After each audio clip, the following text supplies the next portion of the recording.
अस्सलामु अलैकुम वरहमतुल्लाहि वबरकातुह। अजीज तलबा, आज अंग्रेजी की दूसरी किताब स्नैपशॉट का सबक नंबर 1 लेकर के हम हाजिर हैं।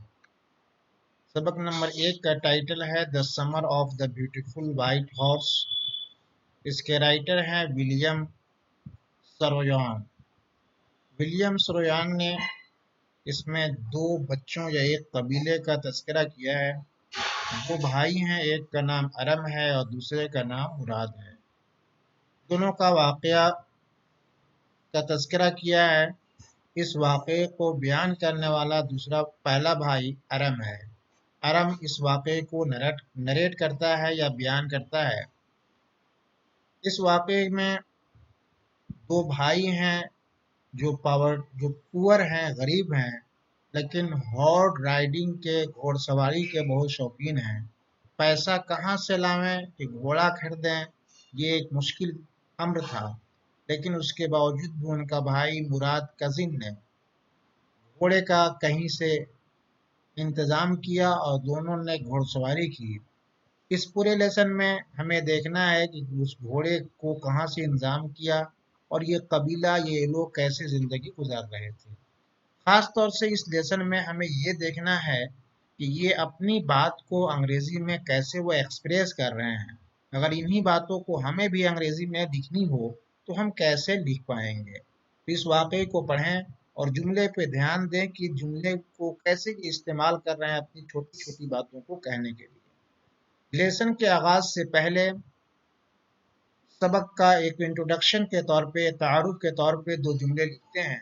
This story is about two poor Armenian boys who belong to tribe who hallmarks are trust and honesty। ये स्टोरी दो गरीब आर्मीनियन बच्चों का है, लड़कों का। आर्मीनियन जगह का नाम है। आर्म के रहने वाले को आर्मन के रहने वाले को आर्मीनियन कहा। तो ये दोनों आर्मियन लड़के हैं जो एक ऐसे कबीले से ताल्लुक़ रखते हैं। ट्राइब मतलब कबीला। वे एक ऐसे कबीले से ताल्लुक़ रखते हैं जिनका हॉलमार्क, जिनके निशानात, ये अहम निशानी, अलामत आर ट्रस्ट एंड ऑनेस्टी, ईमानदारी और भरोसा है। यानी वो कि ये कबीला गरीब है, लेकिन गुर्बत के बावजूद भी ये ईमानदार हैं और ट्रस्ट हैं, भरोसेमंद के लोग हैं। गुर्बत के बावजूद भी अपनी जो ये मोरल वैल्यूज इनकी है, ऑनेस्टी और ट्रस्टी की, ये ऑनेस्टी और ट्रस्टी को खोते नहीं है, इससे वो समझौता नहीं करते। गरीब रहने के बावजूद भी वो ऑनेस्ट होने पे और ट्रस्ट होने पे भरोसा रखते हैं। One day back there in the good old days when I was 9 and the world was full of every imaginable kind of magnificence, and the life was still a delightful and mysterious dream. My cousin Murad, who was considered crazy by everybody who knew him except me, came to my house at 4 in the morning and woke up tapping on the window of my room. एक दिन या किसी दिन, back there in the good old days, उन दिनों की बात है जबकि दिन अच्छे कट रहे थे, अच्छे दिन थे। अच्छे दिनों में किसी एक दिन, व्हेन आई वाज 9, जबकि मैं 9 साल का था, यानी उम्र मेरी 9 साल की थी। उस वक्त हालात कैसे थे दुनिया की? दुनिया के बारे में लिखते हैं, the world was full of every imaginable kind of magnificence. जो भी दुनिया के अंदर उम्दा चीजें हो सकती है, जिसको हम तसव्वुर कर सकते हैं, उन तमाम उम्दा चीजों से दुनिया भरी पड़ी थी। तो the world was full of, दुनिया भरी पड़ी थी हर ऐसी उम्दा चीजों से जिसको मैं इमेजिन कर सकता हूँ, जिसके बारे में मैं सोच सकता हूँ। गोया कि हासिल यह है कि दुनिया हर अच्छी चीजों से भरी हुई थी। And the life was still and delightful and mysterious dream, और मेरे लिए जिंदगी क्या थी, क्योंकि मैं इनका बचपना था। तो आराम कहता है कि मेरी जिंदगी बहुत डिलाइटफुल, खुशकुन थी, मिस्टीरियस ड्रीम, और एक पुरअसरार राज के पुरअसरार ख्वाब के तरीके से थी। जैसे ख्वाब में जो चाहे वैसे सुन ख्वाब देखा जा सकता है, उसी तरीके से कहते हैं कि एक पुरस्कार ख्वाब के तरीके से मेरी जिंदगी थी। माई cousin Murad who was considered crazy by everybody who knew him, और मुराद जिसे हर कोई पागल समझता था, हु वॉज कंसिडर्ड पागल समझा जाता था, बाय एवरीबॉडी हर इंसान के जरिए, हु न्यू जो कोई भी उसे जानता था, यानी जिसे भी जो कोई भी मुराद को जानता था उसे पागल समझता था। एक्सेप्ट में सिवाय मेरे, वो मुराद क्या हुआ, केम टू माई हाउस, मेरे घर पे आया। कब आया, एट 4 इन द मॉर्निंग, सुबह के 4 बजे आ गया। ओक मी अप, अब मुझे जगाया, कैसे जगाया, tapping on the window of my room, मेरे कमरे के खिड़की को खटखटाते हुए, टेपिंग यानी नोकिंग, मेरे कमरे के विंडो या खिड़की को थपथपाते हुए मुझे जगाया। एरम, ही सेड, एरम उसने कहा, जो उसका कजिन मुराद था वो मुराद आया और कहा erm, I jump out of the bed, जैसे उसने मेरी मुझे आवाज लगाया तो क्या कहा, I jump out of bed, मैं बिस्तर से कूद के नीचे आ गया। Looked out of the window, खिड़की से बाहर देखा। I couldn't believe what I saw, जो मैं देख रहा था मैं उस पर यकीन नहीं कर पा रहा था। इट वाजंट मॉर्निंग एट, अभी सुबह नहीं हुई थी, but it was summer and with day break not many minutes around the corner of the world, it was light enough for me to know I wasn't dreaming. सुबह तो अभी नहीं हुई थी, लेकिन आगे कहते हैं लेकिन ये गर्मी का मौसम था और सुबह के वक्त not many minutes around the corner of the world, दुनिया अराउंड द कॉर्नर का मतलब हुआ to be start, to about to start, शुरू होने वाला, दुनिया के शुरू होने में चंद मिनट बाकी थे या ज्यादा मिनट बाकी नहीं थे। हासिल यह है कि सुबह होने में बहुत ज्यादा वक्त नहीं था, रोशनी फैल गई थी। It was light enough for me, और रोशनी इस कदर थी, मेरे लिए रोशनी इस कदर थी कि आई वाजंट ड्रीमिंग, मैं ये समझ सकता था कि मैं ख्वाब नहीं देख रहा हूँ, एक्चुअल चीज देख रहा हूँ। तो हासिल ये है कि सुबह तो नहीं हुई थी, लेकिन गर्मी के मौसम की वजह से सुबह के आसार जाहिर होने में बहुत वक्त बाकी नहीं था, और रोशनी इस कदर थी कि उस रोशनी की वजह से मैं समझ सकता था कि मैं ये ख्वाब नहीं देख रहा हूँ बल्कि मैं जग चुका हूँ। माई cousin Murad was sitting on a beautiful white horse, अब चूंकि ये गरीब परिवार के लोग थे, घोड़ा खरीद नहीं सकते थे, लेकिन घोड़े पे अपने भाई को देख करके उन्हें कुछ हैरत होती है। My cousin Murad was sitting on a beautiful white horse, मेरा कजिन मुराद एक खूबसूरत व्हाइट हॉर्स पे बैठा हुआ है। I stuck my head out of the window, मैं अपने सर को खिड़की से बाहर किया। रब माई आईज, अपनी आंखों को मसला या मला। Yes he said in Armenian, और फिर उसने आर्मीनियन जबान में कहा, इट इज अ हॉर्स, उस ये घोड़ा है। यू आर नॉट ड्रीमिंग, तुम ख्वाब में नहीं हो। मेक इट किक, जल्दी करो। If you want to ride, अगर तुम घुड़सवारी करना चाहते हो। ये अरम के कजिन मुराद ने कहा।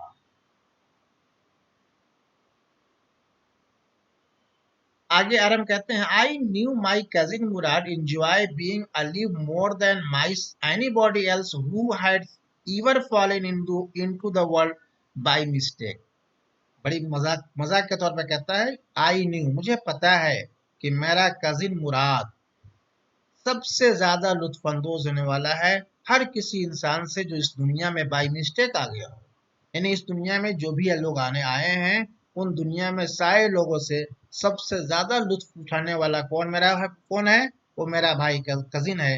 किसी तरह के फिक्र में या किसी तरह के कोई टेंशन वो नहीं लेता। आई न्यू मुझे पता है कि मेरा cousin Murad enjoy being alive more than, वो सबसे ज्यादा इंजॉय करता है मोर देन एनी बॉडी, हर ऐसे इंसान से who else had ever fallen into the world by mistake, जिस दुनिया में बाय मिस्टेक कभी भी कोई आ गया हो। यानी इस दुनिया में सारे लोगों से वो ज्यादा लुत्फानंदोज होता है। But this was more than even I could believe, लेकिन बट दिस वाज मोर, लेकिन इस कदर वो लुत्फानंदोज घोड़े पे हो जाना, इस बात पे मुझे यकीन नहीं आ पा रहा।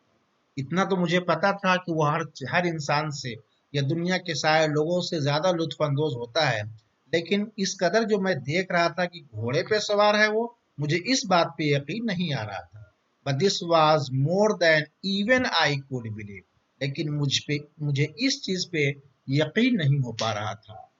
In the first place, my earliest memories had been memories of horses and my longest have been belonging to ride. अब अपनी ख्वाहिश के बारे में कहते हैं कि हमारे दिमाग में हमेशा क्या रहता था।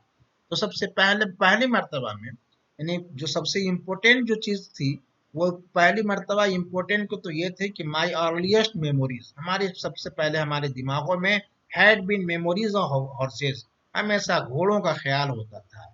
एंड माई फर्स्ट लॉन्गिंग्स, और हमारी पहली जो ख्वाहिश थी वो क्या, had been longing to ride, हमारी सबसे बड़ी ख्वाहिश थी जो घोड़सवारी करने की। तो मेरे दिमाग में जो हमेशा गुजरता वो घोड़ा पाने का, और हमारी जो सबसे बड़ी ख्वाहिश थी वो घोड़सवारी करने की। This was the wonderful part, लेकिन ये हैरतनाक हिस्सा था एक जिंदगी का, जिस हिस्से में मैं ये सोचता था। क्यों ऐसा सोचते थे? इन द सेकेंड प्लेस, और उससे दूसरी चीज ये थी कि वी वर पुअर, एक जानिब हम हमेशा घोड़ों और घोड़सवारी के बारे में सोचते थे, और दूसरी चीज थी क्या थी, वी वर पुअर, हम लोग गरीब थे। This was the part that wouldn't permit me to believe what I saw. This was the part, यही वो हिस्सा था जिसकी वजह से जो हम देख रहे थे उस पर हम यकीन नहीं कर पा रहे थे। दैट वुडंट परमिट में, मुझे अलाउ नहीं कर रहा था, इजाजत नहीं देता था जिसका टू बिलीव, यकीन करने का, व्हाट आई सा, जो मैं देख रहा था। इसी वजह से जो मैं देख रहा था उस पर यकीन नहीं कर पा रहा था, क्योंकि मैं गरीब था, और हम लोग गरीब होने गुर्बत की बुनियाद पे ये घोड़ा कहाँ से ले आया, ये मुराद की इस हरकत पे मुझे यकीन नहीं आ रहा था। वी आर पुअर, हम लोग गरीब थे। वी हैड नो मनी, हम लोग के पास पैसे नहीं थे। Our whole tribe was poverty stricken, poverty stricken मतलब फाका कश, हमारे तमाम पूरा कबीला फाका कश था। एवरी ब्रांच ऑफ गेरो गेरोग्रेलियन, ये गेरोग्रेलियन कबीले का नाम है।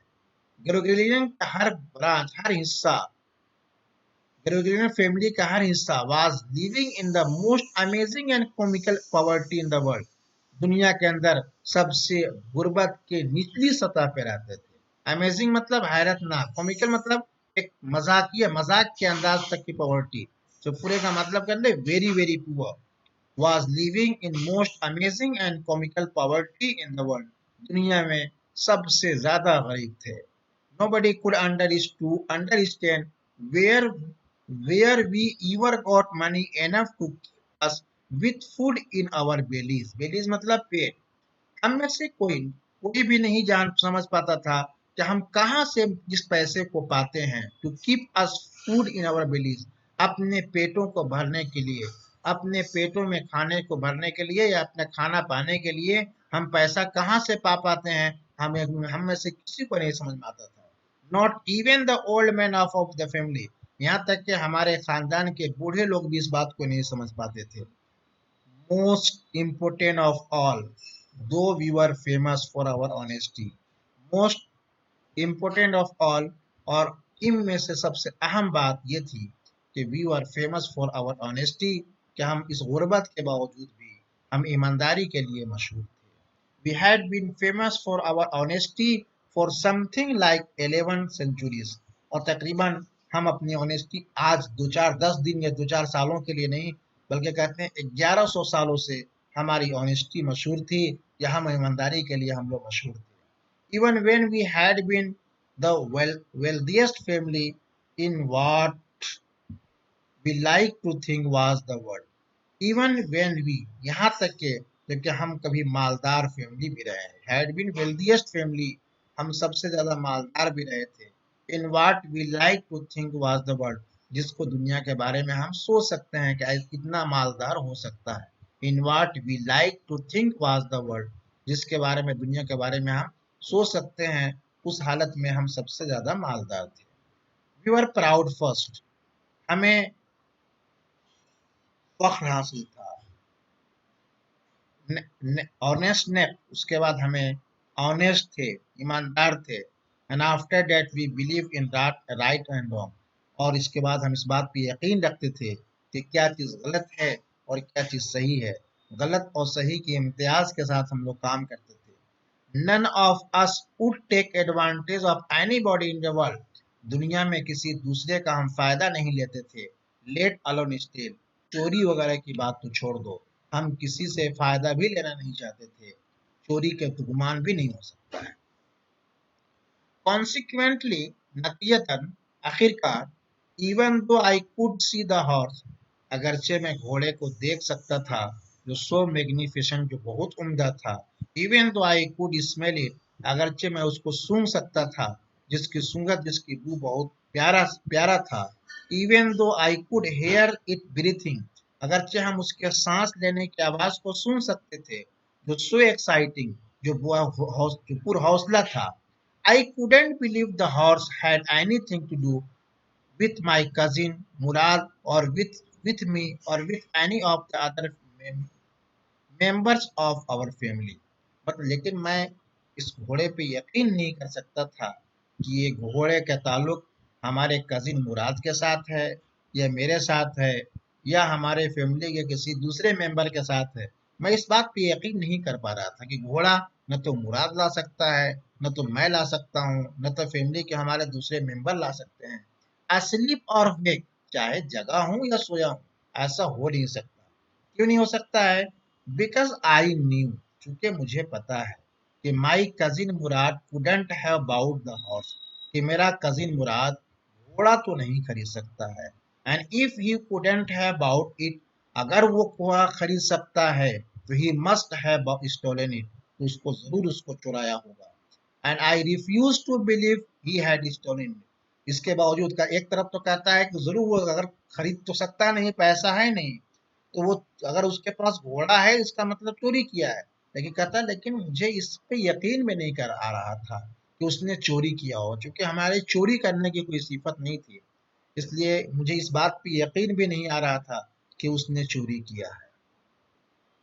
No members of Garoghlanian family could be thief. Garoghlanian family का कोई भी मेंबर चोर तो नहीं हो सकता है. I stared first at my cousin. पहले मैं अपने कजिन को देखता था. स्टेयर मतलब घूर घूर के देखना. पहले मैं अपने कजिन को देखता, फिर घोड़े को देखता. There was a pious stillness and humour in each of them. उनमें से हर एक में कुछ तो संजीदगी थी और कुछ मजाक सा लग रहा था. और in each of them, which on the one hand delighted me, and on other hand frightened me. अब उसमें संजीदगी भी थी और कुछ मजाक जैसा भी लग रहा था. तो कहते हैं एक तरफ तो मुझे खुशी मिल रही थी कि चलो मेरा भाई कजिन घोड़ा ले आया, तब मैं घोड़सवारी करूंगा, और दूसरी तरफ मुझे खौफ भी हो रहा था कि घोड़ा घोड़ा लाया कहाँ से, इसके पास तो पैसा नहीं था. कुछ ऐसा तो नहीं कि कुछ ट्रेजेडी या कोई परेशानी आ चुकी हो. Murad, I said, where did you steal this horse. मैंने मुराद से पूछा, ये घोड़ा तुमने कहाँ चुराया है. Leap out of the window. अब इस बात का जवाब देने के बजाय मुराद क्या कहता है, leap out of the window, खिड़की से नीचे आओ, कूद के नीचे आओ. ही सेड, उसने कहा, if you want to ride, अगर तुम घोड़सवारी करना चाहते हो. इट वाज ट्रू, सच है. फिर he had stolen the horse, फिर तो सच बात तो सच है कि उसने जरूर घोड़ा उसने चुराया है. There was no question about it, मसला सो इसका नहीं है. He had come to invite me to ride or not, he had come to invite me to ride or not as I choose. वो मुझे घोड़सवारी करने की दावत देने आया है या नहीं, ये हमारे ऊपर डिपेंड करता है कि जो मैं चाहूँ उसका इंतखाब करूँ. अल्लाह हाफिज. इसको आप रात से रिपीट करते हैं.